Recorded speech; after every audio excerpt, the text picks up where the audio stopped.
بسم اللہ الرحمن الرحیم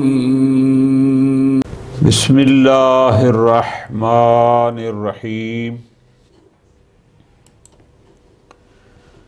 تشابہ الاطراف تشابہ الاطراف قسمان معنوی و لفظی۔ موضوع ہمارا چل رہا تھا محسنات معنویہ بدیعیہ۔ اس محسنات کی فہرست میں 34ویں نمبر پر جس کو ذکر کیا گیا ہے وہ ہے تشابہ الاطراف۔ اس کا دوسرا نام تسبیغ، غین کے ساتھ تسبیغ، وہ بھی اسی کہتے ہیں۔ تشابہ الاطراف کیا مطلب؟ اس کا مطلب طرف، کنارے کو کہتے ہیں، کناروں کا ایک جیسا ہونا۔ مراد یہاں کچھ اور ہے۔ یہاں مراد یہ ہے کہ متکلم ایسی کلام کرے کہ جس کلام کی ابتدا اس کلام کی انتہا کے ساتھ مناسبت رکھتی ہو۔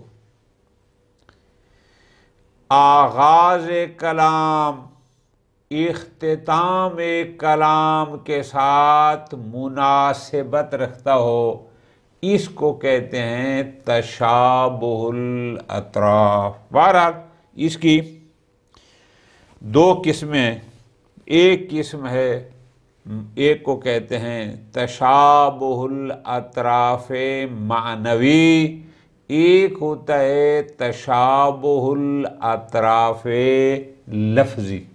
آگے وضاحت کرتا ہوں۔ جہاں آغاز کلام، ابتدائے کلام، اختتام کلام، انتہائے کلام کے ساتھ مناسبت رکھتی ہو، یعنی ابتدا میں اس نے جو کلمہ یا لفظ کہا ہے وہ اس کی کلام کے آخری کلمے کے ساتھ مناسبت رکھتا ہو، اس کو علم بدیع میں کہتے ہیں تشابہ اطراف معنوی۔ ٹھیک ہو گیا؟ مثال اس کی انشاءاللہ ترجمے پڑھتے ہیں۔ تشابہ الاطراف کی دوسری قسم ہے تشابہ الاطراف لفظی۔ یہ تو معنوی ہو گیا، دوسری قسم ہے لفظی۔ لفظی یہ ہے، انشاءاللہ آگے وضاحت کرتے ہیں۔ یہ تشابہ اطراف لفظی نظم میں بھی ہوتا ہے، نثر میں بھی ہوتا ہے۔ نثر میں کیسے ہوگا کہ ایک متکلم یا ایک نثر نگار، ایک لکھنے والا، ایک لکھاری جس کلمے پر، جس لفظ پر ایک جملے کا اختتام کر رہا ہے، اسی جملے، اسی لفظ سے اگلے جملے کا آغاز کرے، پھر جس لفظ پر اس دوسرے جملے کا اختتام کر رہا ہے، پھر اسی لفظ سے تیسرے جملے کا آغاز کرے، اس کو کہتے ہیں تشابہ اطراف لفظی۔ یہ ہو گیا نثر میں۔ اسی طرح فرماتے ہیں یہ تشابہ اطراف لفظی فقط نثر میں نہیں، نظم میں بھی ہوتا ہے کہ ایک شاعر اپنے اشعار میں جس مصرعے میں کا اختتام جس لفظ پر کر رہا ہو، اگلے مصرعے کا آغاز اسی لفظ سے کرے، یہ ہو جائے گا نظم میں۔ اب بالکل بات مختصر سی ہے لیکن تھوڑا سا اس کو ہم ذکر کر رہے ہیں۔ نثر میں کیا ہو گیا کہ جس میں ایک لفظ کا اختتام ہوا اگلے جملے میں وہ اس لفظ سے اس جملے کا آغاز ہو. بالکل آسان یہ ہو گیا نثر میں. اور نظم میں نے کہا کہ جس لفظ پر ایک شعر کا اختتام ہو رہا ہے اسی لفظ سے اگلے شعر کا کی ابتدا ہو، اگلے شعر کا آغاز ہو. اب یہ تعریفیں ہو گئیں تشابہ اطراف معنوی، تشابہ اطراف لفظی. نظم میں کیسے ہے، نثر میں کیسے ہے. اب بالکل آسان سا ہے، اب اس کی مثالیں لطف آئے گا. تشابہ الاطراف، اس کا دوسرا نام ہے تسبیغ. غین ہے، خینی ہے، غین. تشابہ الاطراف قسمان، تشابہ الاطراف کی دو قسمیں ہیں، معنوی و لفظی. تشابہ اطراف معنوی بھی ہوتا ہے، تشابہ اطراف لفظی بھی ہوتا ہے. یعنی اس کی دو قسمیں ہو گئیں تشابہ اطراف کی، ایک معنوی ایک لفظی. فالمعنویو، تشابہ اطراف معنوی کی تعریف کیا ہے؟ وہ یہ ہے ان یختم المتکلم کلامہ، کہ ایک متکلم اپنی کلام کا اختتام کرے ایسے کلمے کے ساتھ بما یناسب ابتداءہ، جو اس کی کلام کے ابتدائی کلمے کے ساتھ مناسبت رکھتا ہو. کس میں؟ فی المعنی، معنی میں. اب یہ آسان ہو گیا کہ متکلم اپنی کلام کا اختتام ایسے کلمے سے کرے کہ جو بلحاظ معنی اس کی کلام کے ابتدا کے ساتھ مناسبت رکھتا ہو. مثال یہ شعر ہے اور آسان سا. اللذ من السحر الحلال حدیثہ، سحر حلال، حلال جادو، یہ تو لفظی معنی ہے لیکن اس سے مراد کیا ہے؟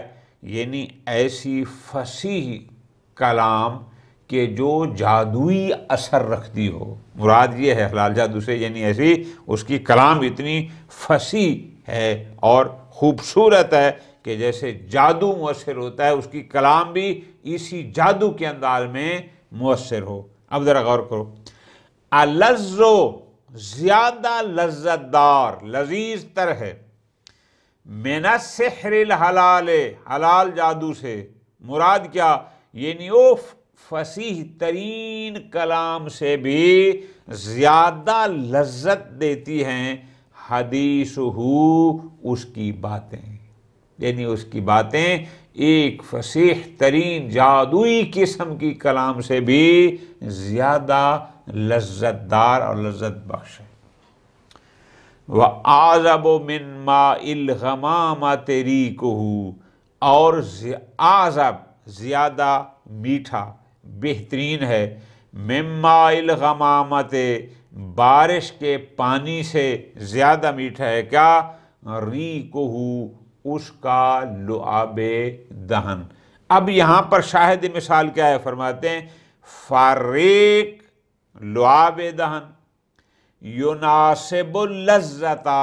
اب یہ معنی کے لحاظ سے مناسبت رکھتی ہے کس کے ساتھ؟ لذت کے ساتھ. وہ جو اس نے ابتدا میں کہا تھا الذ، یعنی اگر ہم یوں کہیں کہ الذ یعنی اس کی ریق، اس کا لعاب دہن، یہ بلحاظ معنی مناسبت رکھتا ہے الذ. الذ کیا تھا؟ لہذا لذیذ تر، زیادہ لذت بخش. اب اس لذت کا اور اس لعاب دہن کا آپس میں مناسبت ہے. یہ شاہد مثال ہے تشابہ اطراف معنوی کے لیے. واللفظی نوعان. آپ فرماتے ہیں یہ جو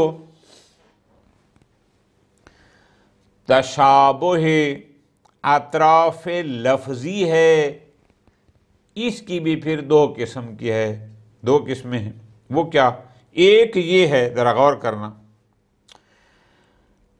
ان ینظر الناظم انو الناصر الی لفظۃ.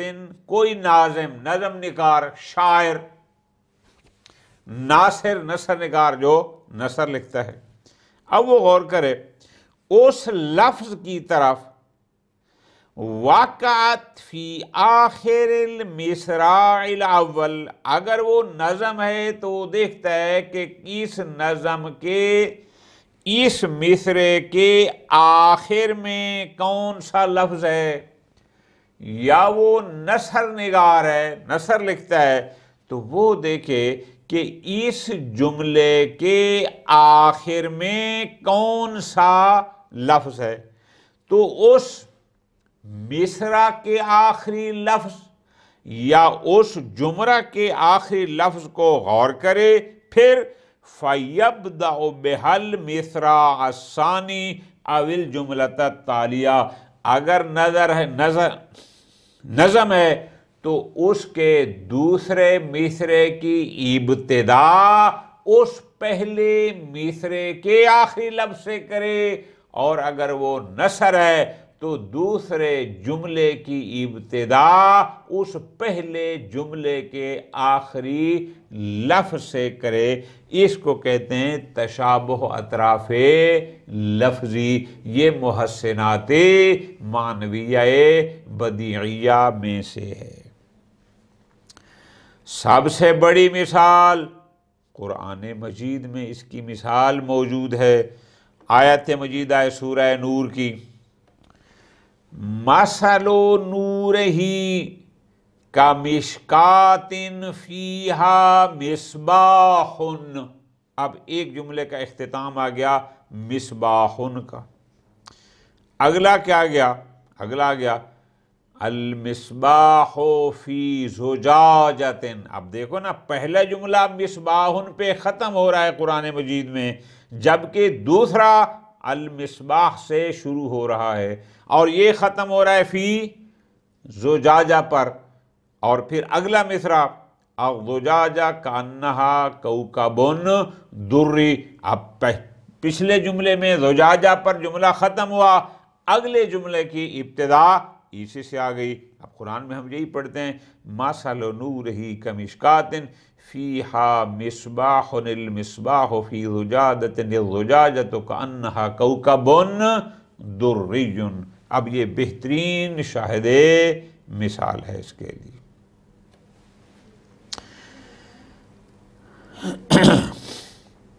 وَكَقَوْلِ عَلِيِّ بْنِ أَبِي طَالِبٍ امیر المومنین علیہ السلام. اب ایک اور شاہد امیر المومنین علیہ السلام کی کلام مبارک سے. اچھا جی، وہ کیا ہے جی؟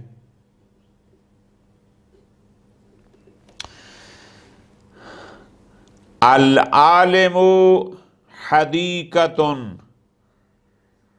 سیاحها شریعہ. اب ذرا غور کرنا ہے. العالم حدیقۃ سیاحها الشریعہ. اب یہ ایک جملہ ہے، الشریعہ پر یہ جملہ ختم ہو رہا ہے. اب اگلا جملہ الشریعۃ سلطان تاجب لہ الطاعہ. اب دیکھو پہلا جملہ الشریعہ پر ختم ہوا، اگلا جملہ الشریعہ سے شروع ہوا. الشریعہ تو سلطان تاجب لہ الطاعہ. اچھا، اب دوسرا جملہ الطاعہ پر ختم ہو رہا ہے، آگے چلیں. والطاعۃ سیاست یقوم بہا الملک مالک پہلا جملہ تا پر ختم ہوا اور دوسرا جملہ تا سے شروع ہوا، وَالطَّاعَةُ سِیَاسَةٌ یقوم بِہَا الْمَلِکُ یا ملک۔ اب آگے یہ ملک یا ملک پر ختم ہو رہا ہے۔ اگلا وَالْمَلِكُ رَاعٍ، اب پچھلا ملک پر ختم ہوا، اگلا شروع ہوا، وَالْمَلِكُ رَاعٍ یَعْضُدُهُ الْجَیْشُ، جیش پہ ختم ہوا۔ اگلا جملہ یہ جیش پہ ختم ہو رہا ہے، وہ جیش سے شروع ہو رہا ہے، وَالْجَیْشُ آوَانٌ، وَالْجَیْشُ آوَانٌ یکفلہم المال، اب یہ مال پہ ختم ہو رہا ہے۔ اس سے اگلا جملہ مال سے شروع ہو رہا ہے، وَالْمَالُ رِزْقٌ یجمعہ الرَّعِیَّہ، اب رعیہ پہ ختم ہو رہا ہے۔ اگلا جملہ رعیہ سے شروع ہوتا ہے، وَالرَّعِیَّةُ سَوَادٌ یَسْتَبْعِدُهُمُ الْعَادِلُ، عادل پہ ختم ہو رہا ہے۔ اگلا وَالْعَدْلُ أَسَاسٌ بِهِ قِوَامُ الْعَالَمِ، اب دیکھو یہاں عادل سے شروع ہوا۔ امیر المومنین علیہ الصلوۃ والسلام کی اس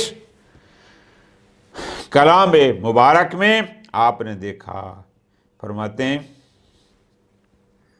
العالم، العالم و حدیقہ، عالم ایک باغ ہے، سیاحھا شریعہ، جس کی سیاح شریعت ہے، و شریعت و سلطان، شریعت سلطان ہے، بادشاہ ہے، تاجب لہ الطاعہ، جس کی اطاعت واجب ہے، و طاعت و سیاست، طاعت سیاست ہے، یقوم بہا الملک، کہ جس سے ملک بادشاہی یہی وہ قائم ہوتا ہے، والملک رائن، اور بادشاہ رائن، را کا لفظی معنی تو چرواہا، مراد کیا یعنی وہ نگران ہے، یعضدہ الجیش، جو سنبھالنے والا ہے سب کو، اور اس کی سپورٹ کرتے ہیں کون سے؟ جیش، لشکر، فوج، والجیش آوان، اور یہ جیش مددگار ہے، یکفوہم المال، ان کو مال کفالت کرتا ہے، وہی تنخواہ وغیرہ، والمال رزق، مال رزق ہے، یجمع الرعیہ، جس کو رعیت جمع کرتی ہے، والرعیت سواد، رعیت سواد جماعتیں یہ ہیں، یستبعدہم العادل،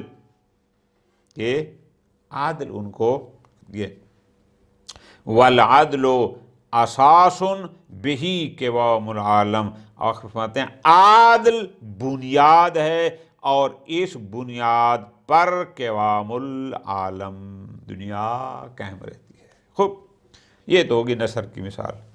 آگے فرماتے ہیں کہ قول ابی تمام، شاعر کا شعر، وہ بھی اسی انداز میں ہے، ہون کان خلصا انا من ابراد الہوا، ہون ایسا عشق، ایسی چاہت، کان خلصا، خلص کا معنی معیوب بھی ہوتا ہے، ناقص بھی ہوتا ہے، خالص اس زمین کو بھی کہتے ہیں کہ جس پر تھوڑی سی کہیں پر آبادی ہو، گھاس شاس ہو، سبزہ ہو، پھر آگے بالکل خوشی ہو، خشکی آ جائے، پھر وہ اس کو بھی کہتے ہیں۔ بہرحال ایسی چاہت، ایسا عشق جو ناقص تھا، معیوب تھا۔ ان من ابرد الہوا، لیکن اس عشق کا میں سے جو ابرد، لفظی معنی تو ٹھنڈا، یعنی بہترین، گوارا، پسندیدہ عشق کیا تھا؟ اب یہاں من ابرد الہوا، یہاں ہوا پہ بعد ہون، وہ عشق تھا، جلتو فی افیاہی، افیا فے کی جمع ہے، جلتو، میں جولان کرتا رہا، یعنی جس ان من ابرد الہوا، بہترین عشق، بارد ترین عشق، اچھا عشق وہ تھا کہ جلتو فی افیاہی، جس کے سائے میں گھومتا رہا، جلتو جولان سے چکر لگانا، پھرتا رہا، یعنی وہ اپنے عشق کو تعبیر کر رہا کہ وہ اچھا تھا۔ وَهُوَ خَامِلٌ، جبکہ وہ خاموش تھا، گمنام تھا، کسی کو پتہ ہی نہیں تھا۔ تو پس اب یہ آ گئی تشابہ اطراف کی، لفظی کی پہلی قسم، کہ جس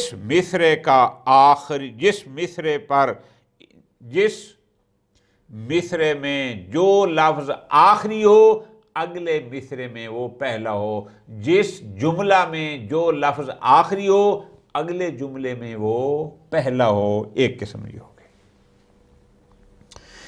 الثانی ایک اور بھی ہے کہ ان یعید الناظم لفظۃ القافیہ من کل بیت فی اول البیت الذی یلیہ. دوسرا طریقہ کار کیا ہے کہ کوئی بھی شاعر وہ کیا کرتا ہے، وہ یہ کرتا ہے، ذرا غور کرنا ہے کہ ایک شعر ہے، اس شعر میں جو قافیہ کے لیے اس نے لفظ استعمال کیا وہ آخر میں جس شعر کے قافیہ کا جو آخری لفظ تھا اسی کو وہ اگلے شعر کا پہلا لفظ قرار دے. ٹھیک ہو گیا؟ اب یہ بھی تشابہ اطراف لفظی ہے. شاعر کون ہے؟ لیلی اخیلیہ، یہ اس کا شعر ہے، اس میں حجاج بن یوسف کے بارے میں. ذرا غور کریں. اذا نزل الحجاج ارضا مریضۃ تتبع اقصى دائها فشفاها. اب ذرا غور کرنا ہے، یہاں فشفاها، اب یہ کافی آ گیا. ٹھیک، اب آگے کیا کرتا ہے؟ پھر اگلے شعر میں کیا ہے؟ شفاها من الدال العظى للذی بها غلام اذا حز القناة سقاها. اب دوسرے شعر کافیہ کیا گیا؟ سقاها.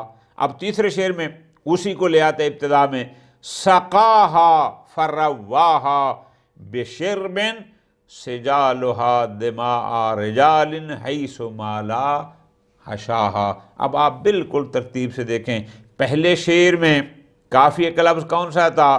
شفاها. وہی شفاها دوسرے شعر کی ابتدا تھی. پھر دوسرے شعر کے آخر میں کافیہ کیا تھا؟ سقاها. تیسرے شعر کی ابتدا میں وہی کافیہ تھا سقاها. اب اس کا ترجمہ، اذا نزل الحجاج ارضا، جب حجاج کسی ایسی زمین میں جاتا ہے، مریضۃ جو بیمار ہے. بیمار سے مراد کیا ہے کہ وہاں فتنہ فساد والے لوگ رہتے ہیں، لڑاکے بھڑاکے لوگ رہتے ہیں، الاخری اور معنی. یہاں پر یہ لفظ مراد ہے کہ جب بھی حجاج جاتا ہے ارضاً مریضتاً، کسی ایسی سرزمین پر کہ جو مریض ہے. اب مرد میں جو یہ بیماری ہو، نزلہ زکام بخار کرونا کی، جہاں فتنہ گر لوگ رہتے ہوں تو وہ بھی بیماری ہے، لڑاکے لوگ، چور ڈاکو الاخری. بارہ وہ علیحدہ موضوع ہے. جب بھی حجاج جاتا ہے عارضاً مریضتاً، کسی ایسی سرزمین پر کہ جو مریض ہو، تتبع وہ پیچھا کرتا ہے، اقصى دائها اس زمین کی آخری بیماری تک، فشفاها اور اس کو شفا دیتا ہے. مراد کیا ہے کہ اس علاقے میں رہنے والے آخری فتنہ پرور بندے تک پہنچتا ہے. فشفاها مراد اس کی وہ تھی، لیکن الفاظ اس کے اپنے، اور اس کو شفا دیتا ہے. اب یہاں شفاها کافی کا آخری لفظ آ گیا، لیکن اگلا شعر شروع یہاں سے کیا؟ شفاها من الداء العضال. عضال کہتے ہیں لا علاج بیماری کو، جو بیماری لا علاج ہو، بہت سخت ہو، مشکل ہو. شفاها یہ حجاج بن یوسف شفا دیتا ہے اسے، من الداء العضال، دا ہو گئی بیماری، عضال ہو گئی کہ لا علاج، لا علاج بیماری سے، الذی بہا جو زمین کو ہے، شفاہا غلام ممکن ہے اس شفا کا فاعل یہ غلام ہو، اس غلام سے مراد وہی حجاج ہے کہ اس لا علاج بیماری سے شفا دیتا ہے غلام، مراد کیا؟ یعنی وہی حجاج، اذا حز القناتا، جب وہ اپنے، قنات کہتے ہیں نیزے کو، جب وہ اپنے نیزے کو ہلاتا ہے، حرکت دیتا ہے، سقاہا، وہ اس کو ساقی یعنی پانی پلانا، سیراب کرتا ہے۔ خوب، اب یہاں سقاہا آخر آ گیا، سقاہا پھر وہی کہ اس کو پلاتا ہے، ساقی معنی پلانا، فرواہا صرف پلاتا نہیں، رواہا یعنی اس کو سیراب کرتا ہے، یعنی اس کی مکمل پیار بجھانا، اس کو کہتے ہیں اچھی طرح اس کو پانی پلاتا ہے، سیراب کرتا ہے، بشربن،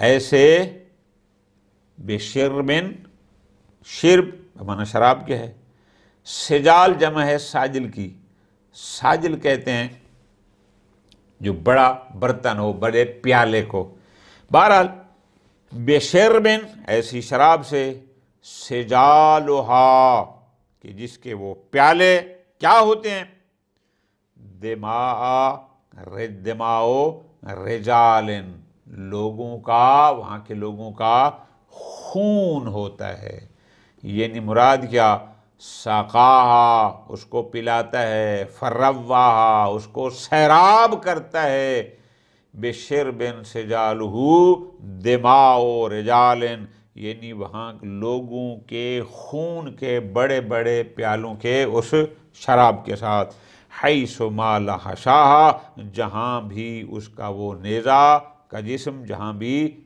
رخ کرتا ہے، جدھر جاتا ہے۔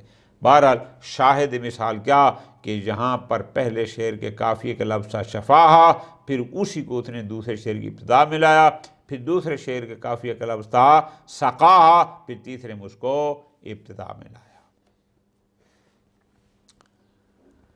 محسنات معنویہ میں سے 35ویں نمبر پر جو ذکر ہوا ہے وہ ہے العکس، ٹھیک ہو گیا، عکس۔ خوب، عکس کیا ہوتا ہے؟ الٹ کرنا، تبدیل کرنا، ادھر کا ادھر، ادھر کا ادھر، الی آخر۔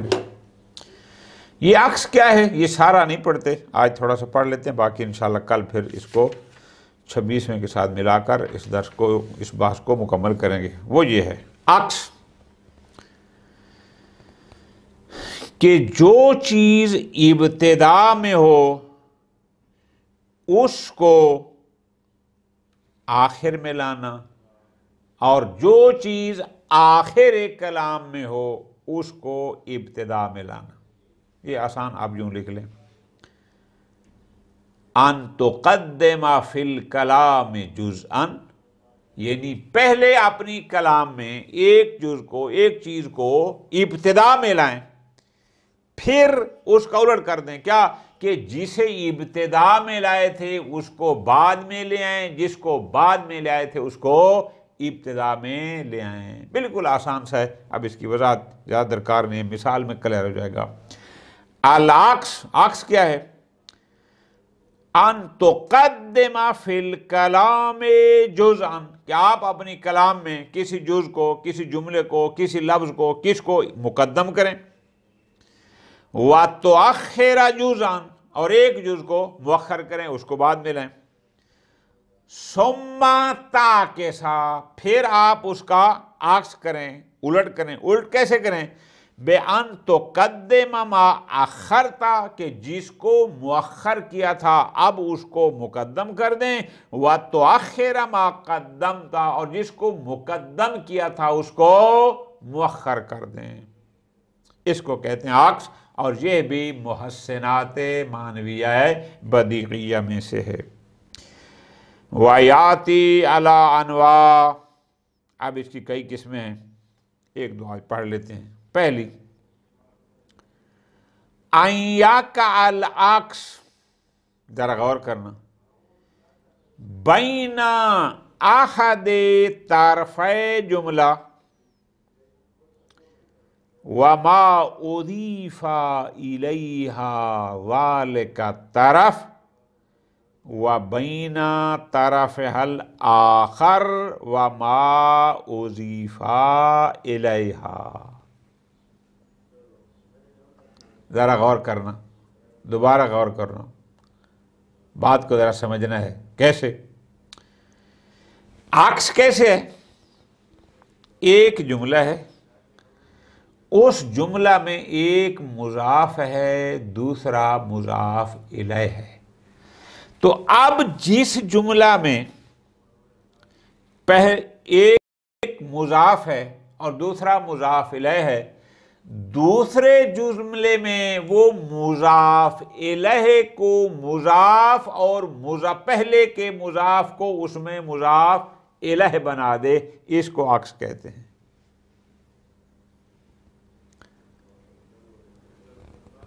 کلام الامام، امام الکلام، کلام الامام، کلام مضاف ہے، امام مضاف الیہ ہے. یہ جملہ ہو گیا. اب اگلے میں کیا کیا؟ امام الکلام، پہلے میں امام مضاف الیہ تھا، اب یہاں امام مضاف ہو گیا اور کلام مضاف الیہ ہو گئی. ایک طریقہ یہ ہے. یا کے سالاکس، کہ آپ عکس کیسے کریں؟ بین احد طرف جملتین، جملہ کے دو طرفوں میں سے کسی ایک میں، وما اضیف الیہ ذالک طرف، اور جس کی طرف وہ مضاف تھا، وبین طرف الاخر، اور اس کی دوسری طرف، اور جس کی طرف وہ مضاف تھا. میں نے آپ کو آسان گزارش کی دی کہ عکس کیا ہوگا کہ جملہ اول میں جو مضاف تھا، جملہ ثانی میں اس کو مضاف الیہ بنا دے. جملہ اول میں جو مضاف الیہ تھا، جملہ ثانی میں اس کو مضاف بنا دے. جیسے کلام الملوک، بادشاہوں کی کلام، ملوک الکلام، وہ کلاموں کی بادشاہ ہوتے. اب دیکھو پہلے میں کلام مضاف، ملوک مضاف الیہ، لیکن دوسرے میں عکس کر دیا. کیا؟ یعنی ملوک کو مضاف اور کلام کو مضاف الیہ. کلام الامام، امام الکلام. بڑا آسان سے گیا. ٹھیک ہے جی.